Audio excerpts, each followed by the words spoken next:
Di balik glamornya hiruk-pikuk pariwisata di Bali, rupanya masih ditemukan anak-anak di Bali yang putus sekolah bahkan terlantar. Hal tersebut diungkapkan oleh Kepala Kejaksaan Tinggi, Kajati, Bali, Catarina Mulyana pada saat penandatanganan nota kesepahaman tentang kerjasama pemenuhan hak administrasi kependudukan bagi anak terlantar di Provinsi Bali di Gedung Wiswa Sabha Utama, Kantor Gubernur Bali, Selasa 24 Februari 2026. Catarina membeberkan angka putus sekolah di Bali capai 34% rata-rata anak putus sekolah terjadi di usia 6-18 tahun. Sumber data Bappenas tahun 2025, itu mencapai 20.631 anak di Bali dan sebagian dari mereka adalah anak terlantar. Jadi angka ini walaupun bukan yang terbesar di Indonesia, jelas, Catarina. Lebih lanjutnya ia mengatakan, kendati angka putus sekolah dan anak terlantar ini bukan yang terbesar di Bali, jika dibandingkan dengan jumlah penduduk Bali yang hanya 4,4 juta menurutnya angka tersebut sudah besar. Dan kita tahu satu saja sebenarnya anak jadi anak terlantar. Itu generasi berikutnya juga akan terancam. Apalagi jika anak terlantar ini sebagian besar perempuan. Dan kita tahu bahwa mendidik satu anak perempuan tidak bisa dibandingkan, bebernya. Jika sebagian besar anak terlantar ini adalah anak perempuan maka pihak-pihak terkait harus benar-benar mampu untuk memastikan bahwa mereka terpenuhi hak-haknya untuk tumbuh menjadi anak yang cerdas. Kondisi anak yang lahir sebagai anak terlantar akan berpotensi ada setiap tahun. Mereka adalah anak generasi penerus yang menjadi inti basis kekuatan generasi sebuah bangsa. Saya yakin kita semua paling tidak dinsos telah berupaya mencari solusi dengan berbagai program untuk mengatasi masalah tersebut.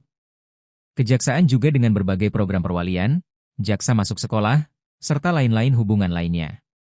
Namun upaya-upaya tersebut masih belum terintegrasi, terangnya. Selain itu ia juga menekankan agar program wajib belajar 13 tahun menjadi program super prioritas di dalam RPJPN 2025 hingga 2045 dan RPJMN 2025 hingga 2029.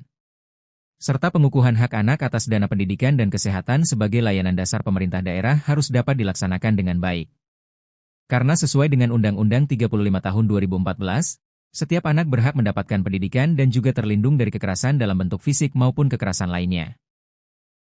Dan sesuai dengan Undang-Undang Layanan Pendidikan dan Layanan Kesehatan itu merupakan urusan penguruhan wajib pemerintah daerah.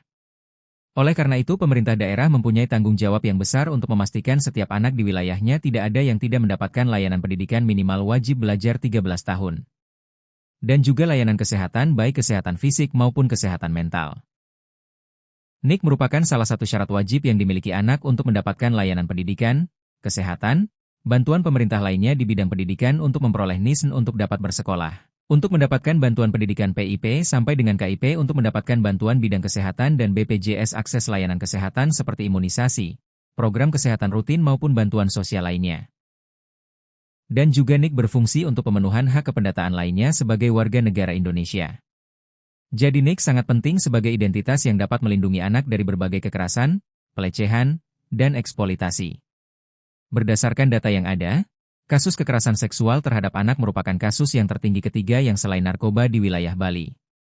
Sehingga ini harus menjadi concern kita bersama, pungkasnya.